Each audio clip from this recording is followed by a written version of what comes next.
Okay, joining us now to discuss what went on in that Dolphins-Falcons preseason game, John Congemi, Bokamper here, as always, helping us out.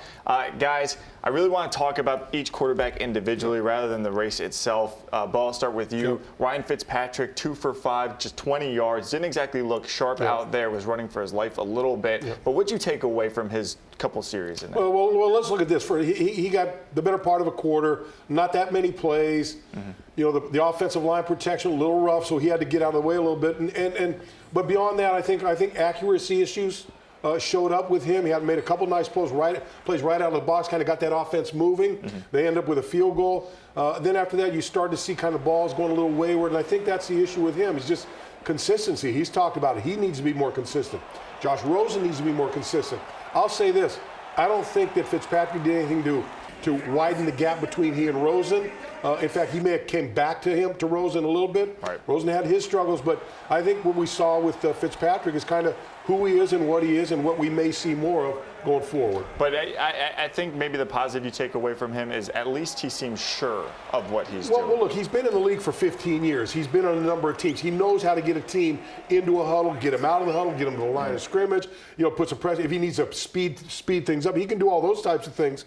But those are good things for you. But, it's your arm, your accuracy, and the delivery that's going to get you the job. Yeah. And right now, I think it's still very much up in the air. Yeah, now John, Josh Rosen, obviously almost 200 yards passing. Really loved hooking up with Preston Williams. But a lot of things we saw was a little bit of hesitation on his part through those 2 quarters he played. Well, I think there was some hesitation. And as Bo alluded to, the offensive line didn't help either quarterback, quite frankly, in the beginning of the game. But what I liked about Josh, he pushed the football down the field. He had good mobility within the pocket. He showed some toughness.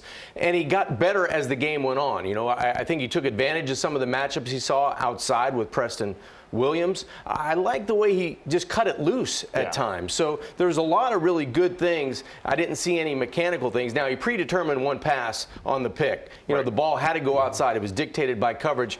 I think he predetermined, tried to squeeze it in there. That was the real big glaring mistake. With a clean pocket, too. With a clean pocket, but that goes with experience. I'm sure as soon as he went to the sidelines, offensive coordinator Chad O'Shea and quarterback coach Jerry Shaplinski, they were on the whiteboard with him. They were on the film going, this cannot happen. Yeah. These are one of the things that are going to keep you back. So I think he'll learn from that. But all in all, I thought it was a pretty good performance. He threw the ball crisply. He wasn't afraid to push it down the field, and he looked like he was in command of the offense. Yeah. You know what I liked about him, too, is that, here's a guy that's known Preston Williams since high school. There's a relationship, and he used that relationship to his advantage. Knew what he can do, went at him, and once he got there, there's comfort level between him and Preston Williams. And if I'm him, I'm going to kind of lean on that through the rest of this preseason and have that guy be my guy, because you always see the relation. He gets the ball to him, Preston's going to go up and go after it. So, to me, if I'm Josh Rosen going forward, a little bit of my security blanket is right there in 82. John, let's stay right there. The Preston Williams hype appears to be real. Can we start to pencil this guy in for the 53? I think you can, because I've seen it consistently now for 2.5 weeks. It wasn't that he just flashed in the preseason game, or he flashed in a scrimmage, or he had back-to-back good days at training camp. This has been a slow burn, and it's been slowly increasing, and it really, first game action, he came out and he lit it up. I mean, he couldn't do much better than he did, and he proved that he could block. He was a willing blocker down the field in the running game, and he was in pretty much all special teams. That's an indication they're trying to find a way to keep this guy on the 53. All right, Xavier Howard said he might be a number 1. Thank you, fellas. All right, this week, Dolphins have joint practices with the Tampa Bay Bucs in Tampa. We have a pregame show Friday night at 7, leading to that 7:30 kickoff, a game you can see right here on CBS4. Then hang around for the postgame show, which will lead into our CBS4 News at 11.